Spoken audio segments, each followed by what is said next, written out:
morning. Good morning, Anna. Yeah, so sometimes I wonder if I'm a conceptual artist and don't realize it or something. I'm sending you YouTube links to previous recordings instead of the accurate Zoom link. I was gonna roll with it. I was like, well, maybe there's a way to. I don't know.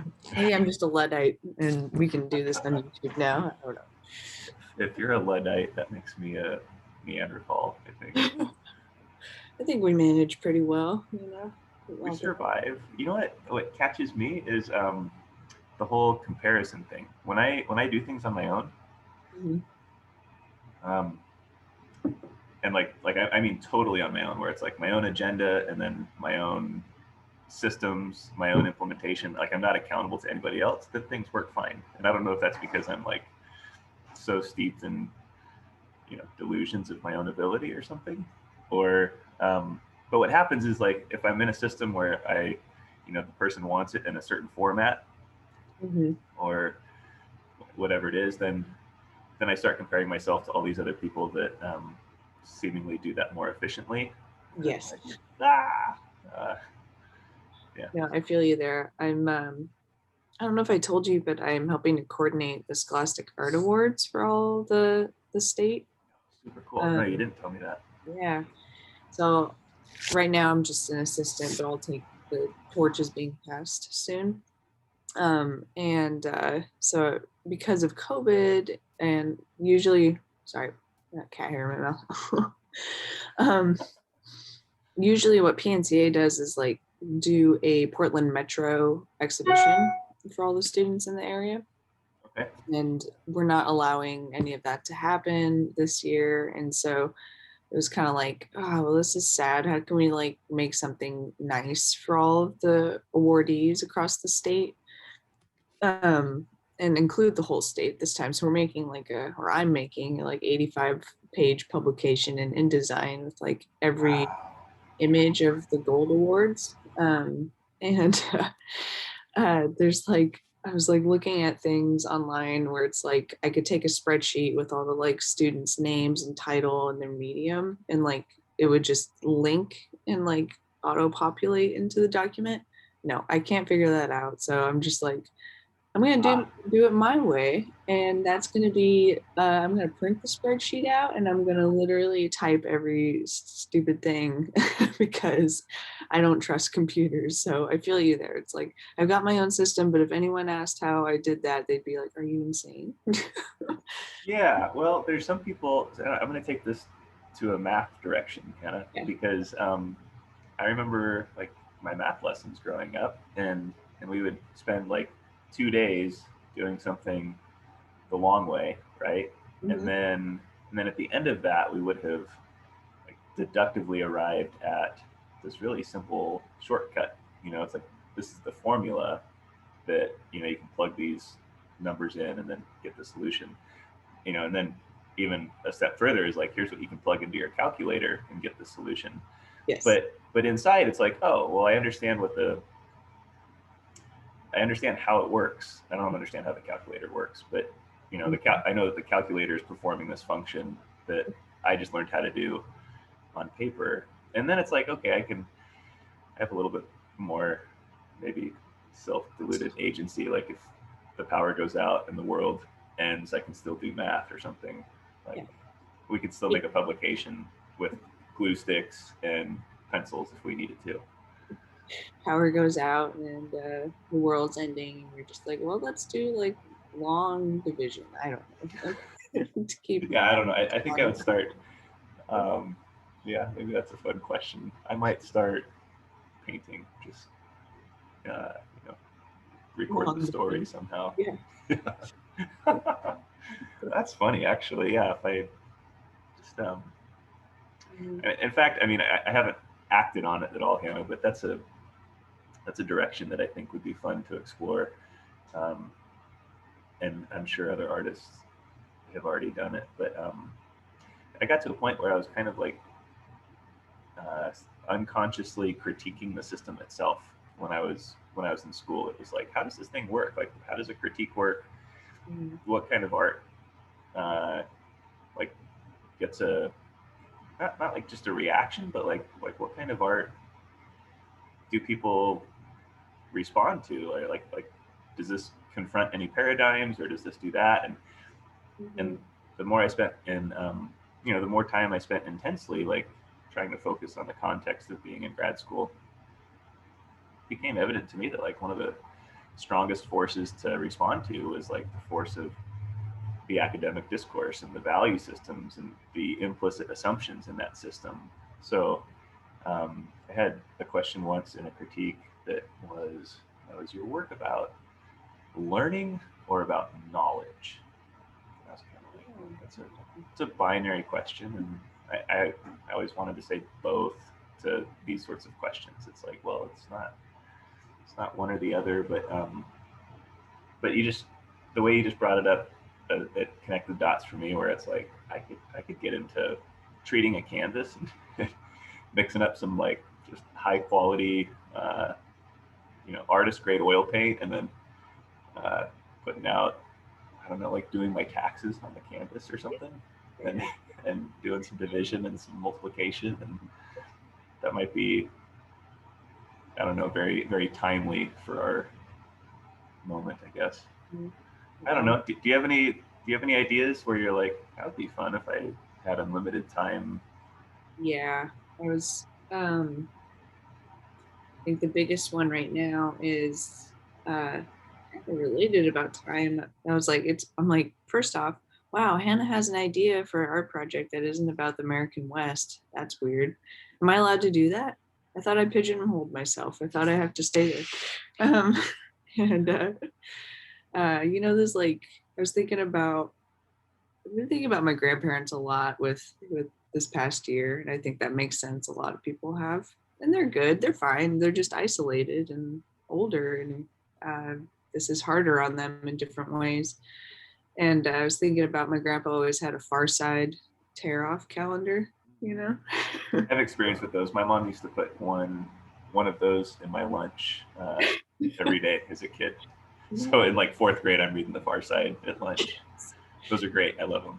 I think that's why we're artists. Is the Far Side just like ruined our brain.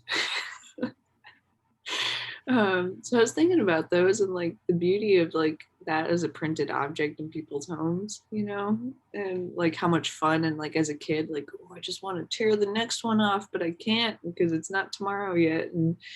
Um, and then I was just thinking about lyrical essay and like poetry and how I can get myself to write a little bit more, but like honestly, I hate poetry. I don't like sitting down and like, let's read some poetry. I get so bored.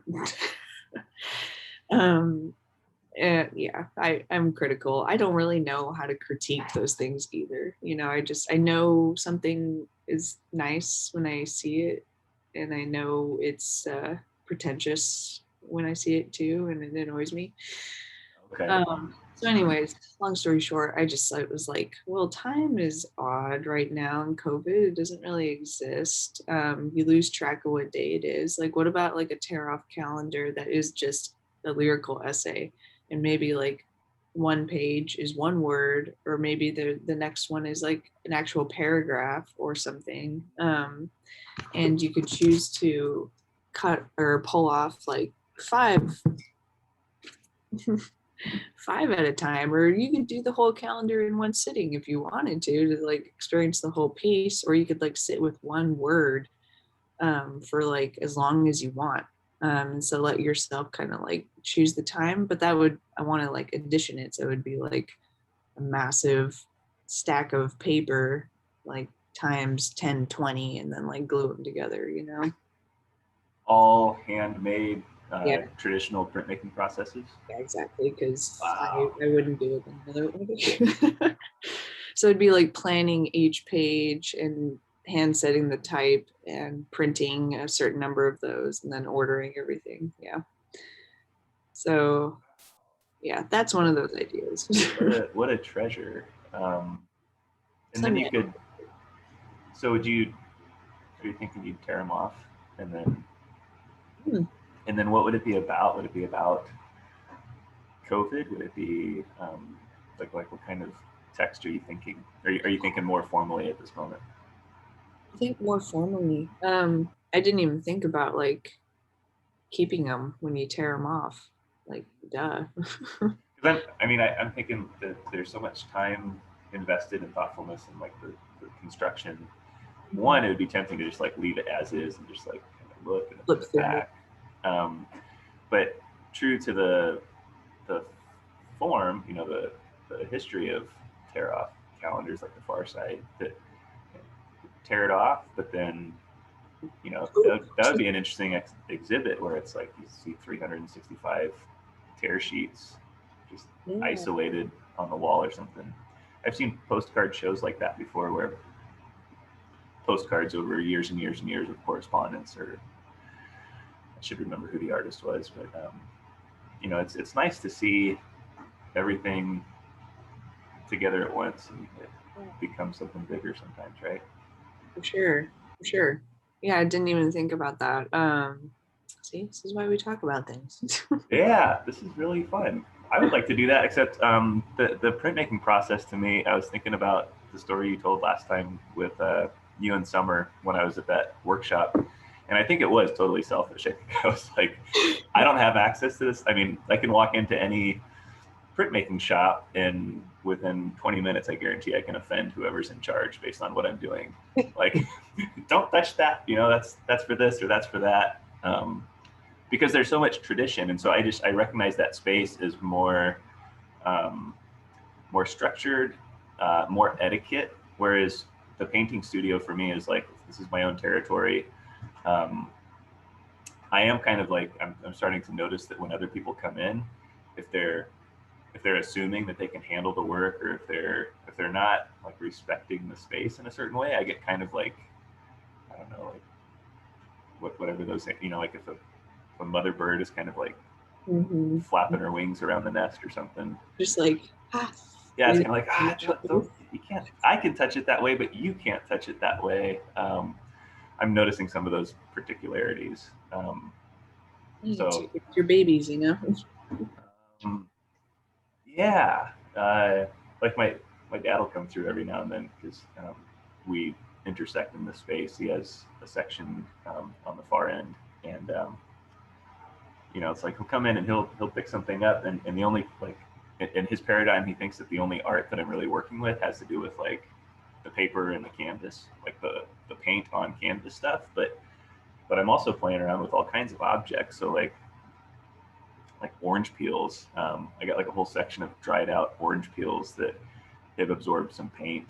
And at one point, he just like kind of flippantly picked one up, like it was just a trashy orange peel kind of a thing, and then flipped it. I was like, "Oh, Dad, no, don't touch that." It's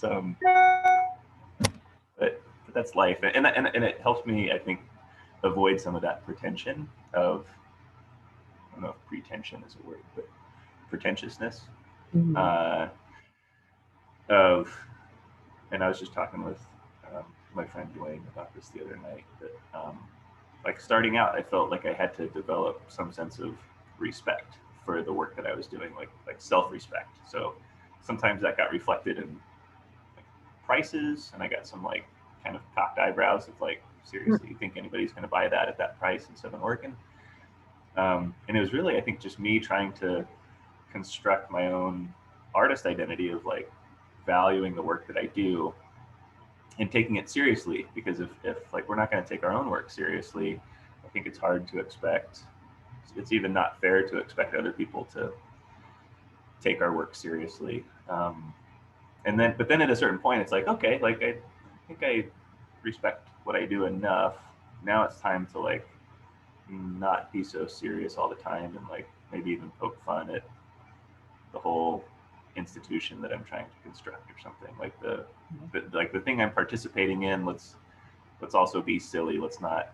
Um, so there's an element of humor that's starting to kind of turn back into my work that I have to integrate though, Hannah, because like if I just do it because I think I can, like I juxtapose it next to something that's kind of like high art and trying to be something special. Like so, a lot of this Numenon work, like this piece behind me, it's like when I created it, I was very serious and very like hey, I want to make art that honors how little we know as humans, and I want to make a painting that references the unknown and mystery and wonder, and so the human can kind of like the human perception can dissolve into an environment where it's not that important. It's kind of like an ego dissolution. Yeah. Whereas I felt like a lot of art kind of like exalts the human, affirms the human experience, and centers the human as target audience. Mhm. There's like these sorts of like complex contradictions that I was trying to speak to or embody, where it's like, yes, like human beings are going to look at this, but similar to being in nature, where it's like I feel significant because I'm alive and able to experience this, Mhm. but I don't feel important out here. Like I don't think nature cares that I'm here. They might, other animals and the environment seems to notice my presence, but they don't care whatever, like they don't care about me. They just I'm a member of an ecosystem, not sovereign uh, king of the hierarchy. Yeah. And so I was trying to get at like all of that in this piece behind me, and it's just a bunch of paint on a board. It's like, okay, great, Alan. Like, so on one hand, like we can treat ourselves that way, and treat art that way, and we can approach art that way, and there is the potential for these like profound experiences. And at the same hand, it's like, or at the same time, I'm just hoping to integrate a sense of humor too, where it's like, okay, we can do that, and then we can also crack jokes and stay humble and not take ourselves so seriously all the time, and that there's a place for that in art too. And doing that doesn't take anything away from our serious moments. So I'm looking at like the range of human personality and trying to somehow integrate or map that into the art objects. So the art objects kind of have personalities where it's like, oh, well, this one's really serious, or this one is really cheeky. This one, this one's sarcastic.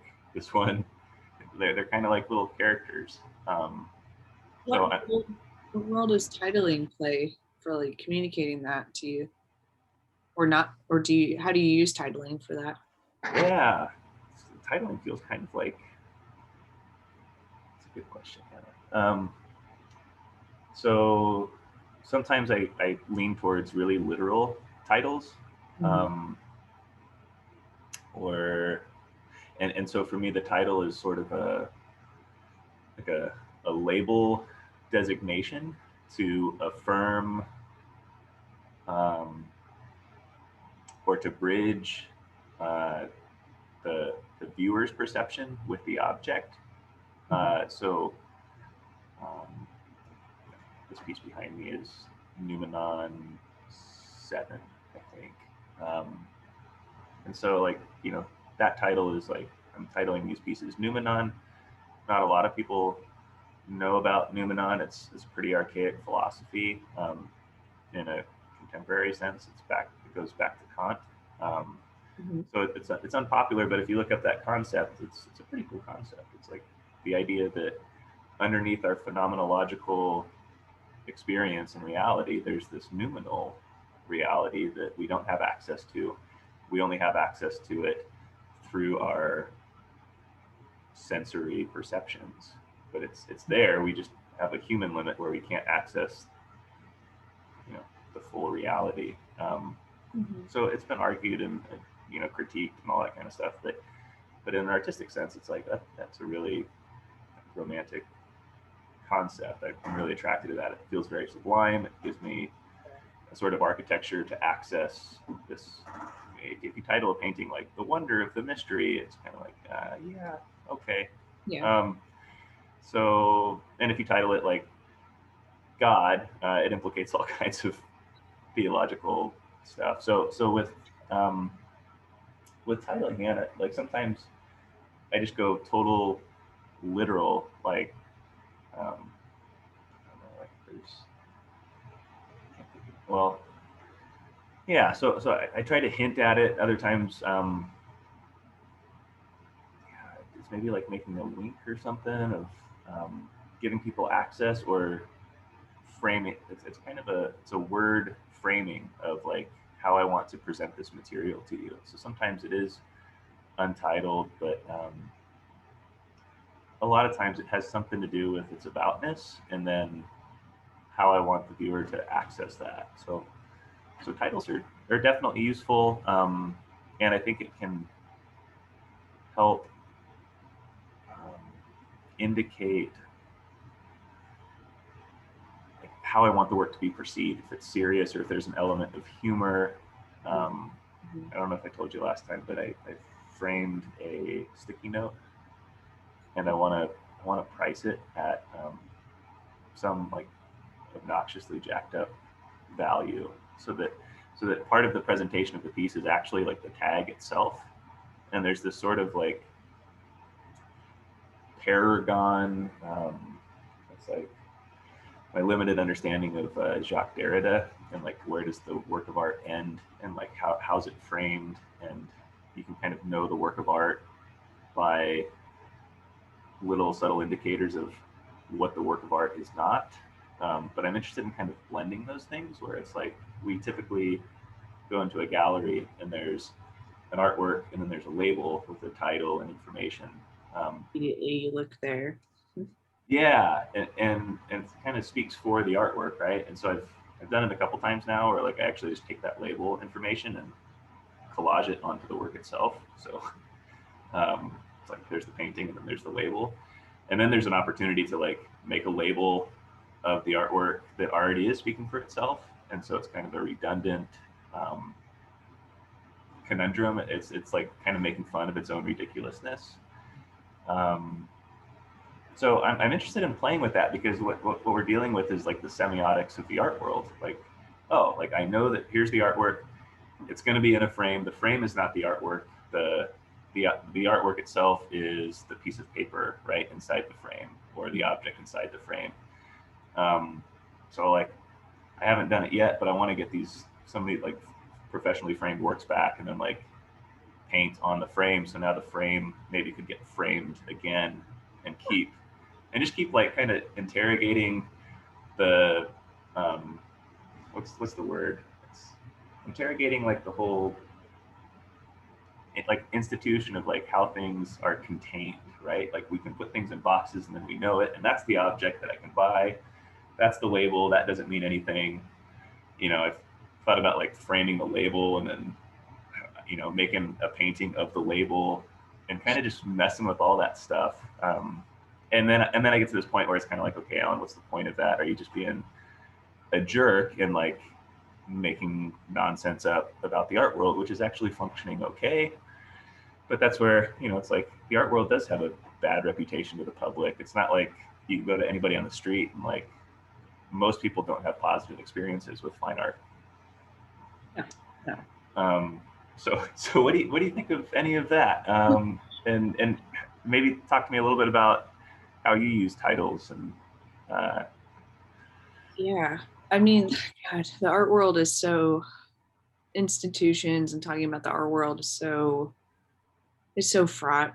And I always try to remind myself because I get into that mode of like I hate how it operates. Like who does this operate for largely, and like I was talking to my friend last night about like basically I was just being cynical. I'm like, why is it the artists that make like the most garbage stuff get like the best opportunities in these galleries that we literally put on a pedestal of like, we should go, as much as we're told to like get that out of our brain, it's like we still as artists want that gallery show, like why would you say no to it, really?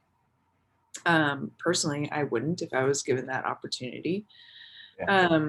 But yet it operates in such a transactional way, right? It's like it's transactional between the viewer and it's definitely transactional between the artist and the gallery. And especially if you get representation or if you're just having a one-time show, but it's like, we need you to produce this thing and maybe produce it over and over and over because we want to make money off of you and we're going to take 50%. And it's like, oh God. I mean, I get it. You're doing work for me, for the artists to exhibit, but um, then it puts the artist in that paradigm of like, I gotta jack this price up because I'm only gonna get half of it. And like, it's so complicated. And who do these spaces serve? What's the access? Who feels comfortable to go into those spaces? Well, it's people that are going to buy. So it's all transactional. It's all commodity based most of the time. Um, Having like done gallery, like been a gallery assistant, or like, you know, um, participated as like a docent or something like that. The people, like, so often they don't actually want to hear about what the work's about. Really? They just want to come in and like visually look at it. And that's not to say they're not engaging with the content in their own way, but they'll make a quick sweep and then they'll immediately go for like the catalog book with all the prices, or look at those price tags. Or one memory that really stuck out for me when I was in Chelsea, in New York, going through all the high end galleries. There was just one Hasidic man who was like in this fancy car, and they were driving him up and down the block, and he like got out of his car and he walks in. He doesn't even look at the art. He just opens the catalog at the front of the desk and like checks the prices, and then like either asked some questions or just usually just left. And since I was like touring around at like the same pace, I kept running into that guy checking all the catalogs, and that's just so bizarre to me. So he was just shopping. Yeah, he was just shopping. It doesn't matter what it's about or what it looks like. I just want something to invest my money in. Um, and that's a very particular part, but I think, or particular case and area and culture in Chelsea and New York. But I think I see it in a similar way here in Portland too. And they want to tell you how many things they've collected, and it just goes on and on.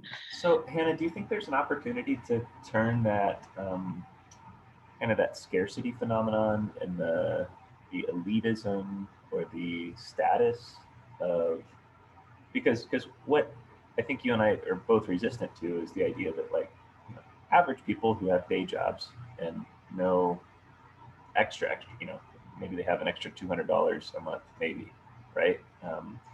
They they don't have access to collecting art on that level. But is there so I'm interested in if like artists like you and me, we can take things. I don't have anything close by that I can grab. Um, but even like, I don't know, like here's some studio notes of an idea that I was working on, and just like having something like this as part of a show, and then manipulating prices where, like, there's normal average prices on a lot of things, but then like I just choose one thing per show, and I put like $6 billion or something on this, where it's like it's going to wedge out the majority of people that walk through there. So now only like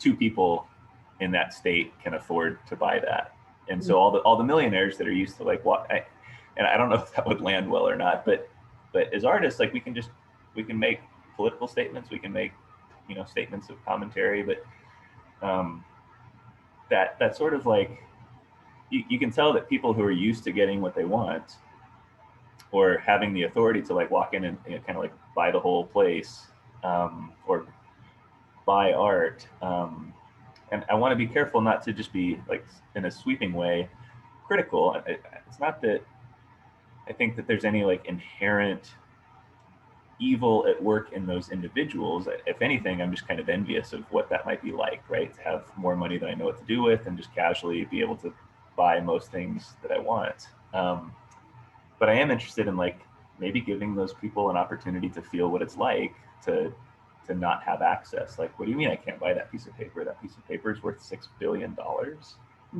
No, like I can't. So, but tell me if that's nuts and I shouldn't do that. That's going to like dive bomb my art career. Yeah, I don't know. It's like it might there's a balance with like the price where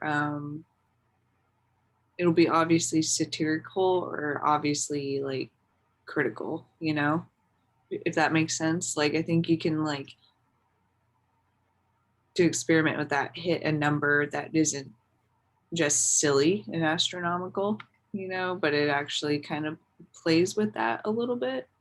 Or maybe there's a different kind of transaction, like like I don't want your money, I want something else for this piece, you know, that I they're like that a lot. that they're not programmed to understand. Um, maybe this only can go to a certain type of person. Like this only can be bought if you make less than $50,000 a year or something. I don't know. Like, Yeah, and produce your tax returns or something, and yeah, then it costs 0.2% of your annual income. yeah, exactly. Yeah. So, and then that point right there, like that sliding scale, I think we're seeing a lot in workshops, artist workshops, or services. Like you know that sliding scale option, like based on your income and your needs. Like we offer this as an organization. Like why don't we offer that as artists as well? And that it sucks because it's like most if you want to be a practicing artist you're like relying on that to make all of your income, um, and that's precarious and you need to set your prices in order to make and hopefully you'll make those sales on a frequent basis, you know. um, Personally I never want to be in that spot and that's why I do a bunch of other things, and I just want my practice to be my practice and not have to worry about making money on it, but that's not everyone's approach. um, and yeah, so what about a sliding scale? What about a more like uh, democratic way of accessing art and educating the people? Like I've come into this not with my work but at my job, and like in the print world, let's say like my boss is one of his prints, like other people charge like sometimes 300 to 500 for one of these 2x2 prints, something like it, you know. Wow. um and we usually sell ours for like 75 to 100 max, and people are always like if they come in and do a studio visit they're like shocked, this is so low, you need to raise your prices. And I'm like, I mean, and then it's that question of like, well, do you value what you make enough? Like the fact that you've put it at this price, and we've been talking about it for like close to 2 years now. Like, well, do we slowly raise? And we have raised a little bit, and shifted the way we approach it. But like the whole reason we're keeping them at this price point is so that, you know, like people like you come in and get to take a piece of art home and like be really excited about it. And more then it works out, you know, at least for us, because it's we get more individual sales than those big ones that bring in a ton of money. Which for me, like in the print world, like that is it is a democratic medium. It has been historically. And to me, it's like I feel like doing the history of print an injustice to be like, I'm going to charge $500 to $1,000 for one print. It's like, well, you just took out like the democratic demographic out of your price. Because if I can't afford it, I'm not gonna. I don't want to charge someone a different price. You know, yeah. But that's for multiples. Like it's so different than what you're working in with like painting. I'm curious like how you navigate that, like these one-off objects that do take a lot of labor and scale and material. Not that print doesn't, it's just different. This is such a good conversation. And I don't mean that like we're tooting our own horns. I just mean like I appreciate this conversation because it's making me reflect on like what one thing that I butt up against as a painter, drawer, like these one of a kind sorts of things, where I'm not making additions, um, is that I'm trying to guard against this sort of like what's it called, where you kind of create like a cult of personality. It's like Mm. on one hand I'm trying to build a brand where it's like the things that I do are valuable and people and not just build a brand, but like when people think of the work that I do in my art practice, like there's paintings um, and then there's like notes, and I have a certain just kind of like aesthetic to like how I manage and circulate my ideas within my own art world, right? And then that gets access to the public. I was gonna try to show that lamp for the video, but like lamp over here where it's like I got a clip lamp on top of this lamp, and I'm just interested in like using things. And then so when it comes to pricing, what I'm discovering is like, oh well, these things aren't like these things are replaceable to me. Like I can replace that lamp, but I've accidentally created a one of a kind object. And so I'm recognizing that like, okay, if I'm playing my cards right and I'm gaining traction and a sense of um, merit, if I'm building merit in how I'm progressing, then the natural progression is going to be that like these sorts of like studio objects, and as they get included and interwoven into what I actually recognize as part of the art that's coming out of my practice, then their value is going to increase, and there's going to be a day in the future when like I am no longer making art, and in art history there's that sort of like phenomenon of once the artist is done, then the value of their work increases. So I'm just trying to like recognize what is constructive in terms of how I release objects and paintings and artwork and ideas into the market. And so I'm not trying to like extort the market. I'm just trying to like pay attention to what's valuable, and starting to recognize that like, hey, that lamp was $5 at a store, but then I put like 4 stripes on it. I sanded it a little bit. It looks like I wiped a paint skin on it from a jar. Is it like the oil paint jars just coagulate, and if I let it sit too long, I end up with a paint skin, and I could just let it sit there and it calcifies and becomes like an amber brick. Or if I take that paint skin off the top, I can slap it on something else, and that goes, it just like it glues itself because of the properties of the oil. Does all kinds of cool stuff, and then I have access to the fresh oil that might be a little bit more congealed underneath. And so it's very playful, childlike, and process and kind of alchemical. But then I'm looking at this lamp and I'm thinking like, if if I'm some kind of person that doesn't have access to creative processes and like artistic friends, um, and if I'm somebody who's like interested in supporting a painter, like that's a pretty cool object. Like it has a lot of character.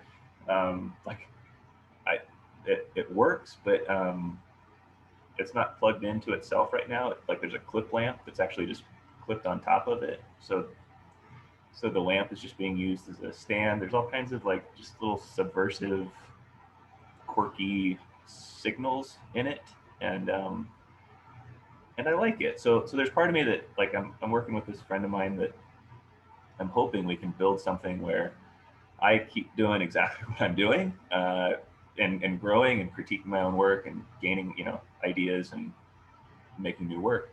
But that and that's where I think representation comes in. Is if my friend can represent my work and interface with the public, where it's like, yeah, so the lamp is part of a show, it goes in a catalog. um, I thought about doing an installation where I have like my desk and a stack of books, and the stack of books is going to kind of, what did I call it, intellectual posturing, right? So like, here are the books that the work is about, and it's totally like, yeah, like look at how intellectual I am or something. Like, and that's that kind of self-critical, like here's access and it's pretentious and I know it, and let's make fun of it. But also like here's access, and just kind of these these sort of like self-critical loops, um, in search of being self-aware and authentic. Because on one hand, it's like I am reading some of these books, and I'm not an expert, but I am interested in these things, and I want to make that information available. Um, so with pricing, I'm interested in like not wedging out, um, average people, and even people that would live around the poverty line, that like, art can improve their lives, and part of me wants to make sure that things from my studio are getting into their hands, just in case long-term career trajectory when I'm done. If I can depart something from my studio at $5, maybe it's a painted feather, maybe it's a used paintbrush, um, then people can have access to that as a signifier. And then in terms of like investment, money and value are so weird, and I don't really understand it, but there's part of me that wants to exercise some sense of agency over it and then empower people who are less fortunate. So the idea of somehow getting maybe average objects like this lamp more easily into the hands of people who want to support our practice, kind of like you're saying with your prints. I would love the idea if it's like, the lamp goes for $20 at the art show, the Mhm. $5,000 painting doesn't sell, great.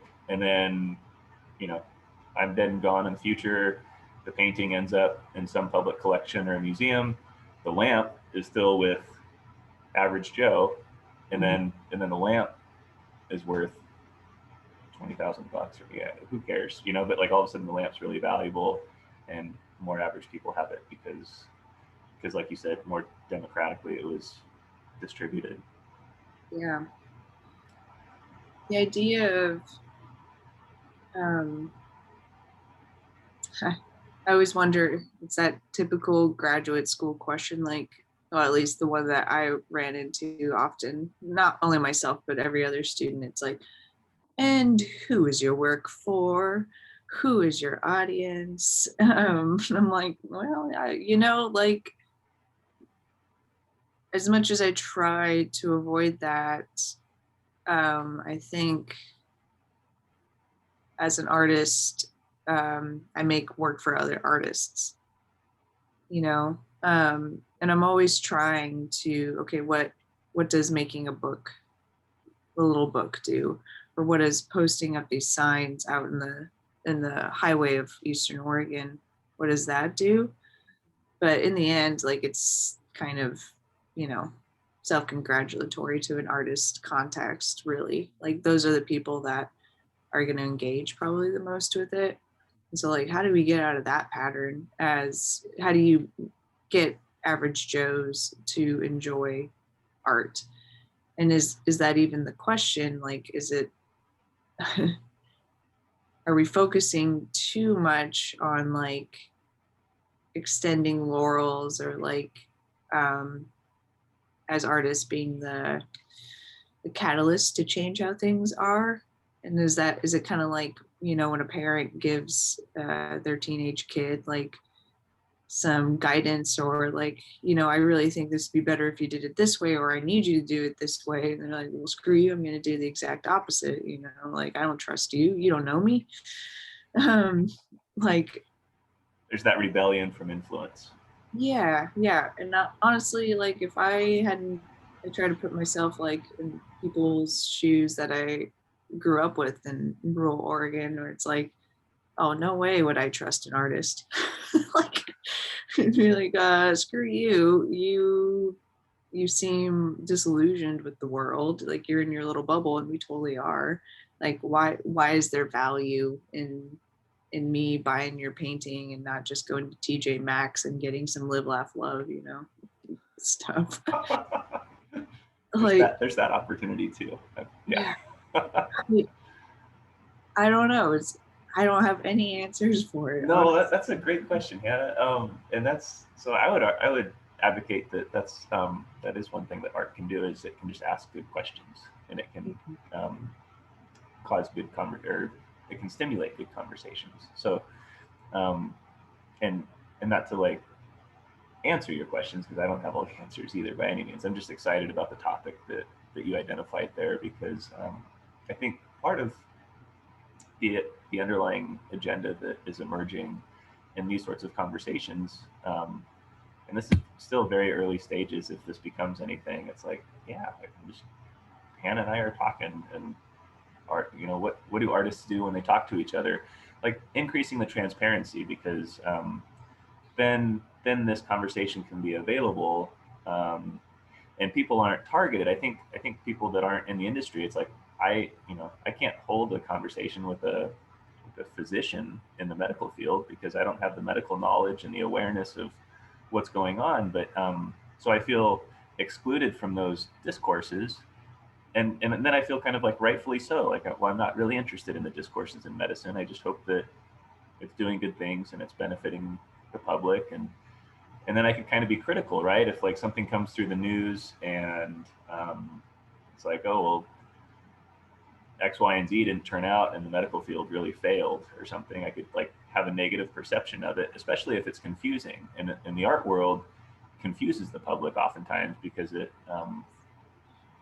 it's kind of mystifying and ambiguous and out of touch with like everyday normal constructed reality. And anyways, I just think that one way to access and build a bridge is to make our conversations more transparent, and then critique ourselves. Like, I've been guilty before of making kind of disparaging comments, or having a very negative perception of how some people experience art.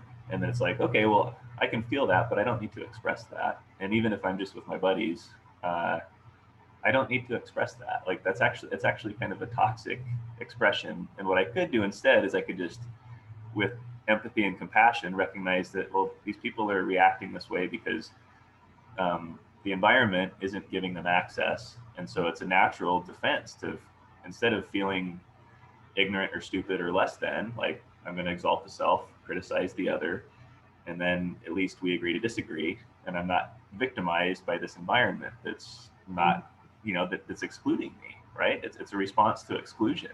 And even like self-deprecating, like if someone I've run into this with my family, like, oh, I don't understand art, I don't know, I can't engage, I'm not even gonna like tell you. And I'm like, no, like tell me what you're seeing. Like, we got to create safe spaces.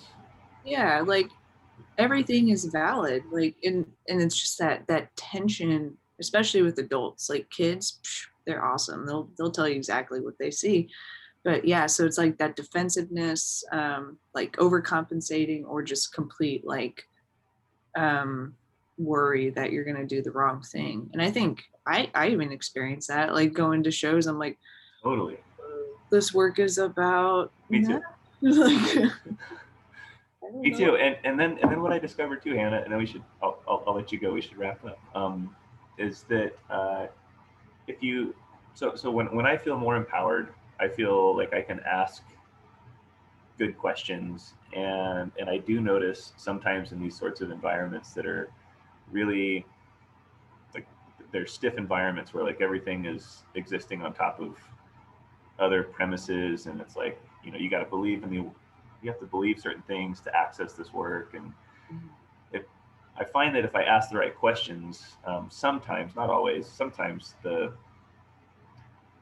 whole show is kind of a house of cards, where like if you really interrogate its structure, you can kind of like see through its facade or something. And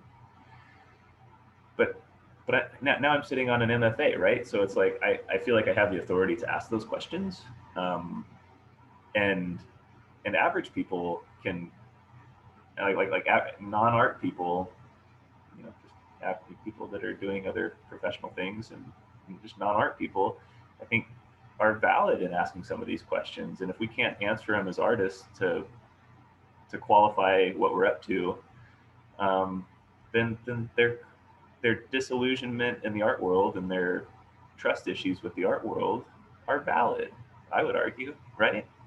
Yeah, totally. So it's kind of a trust thing.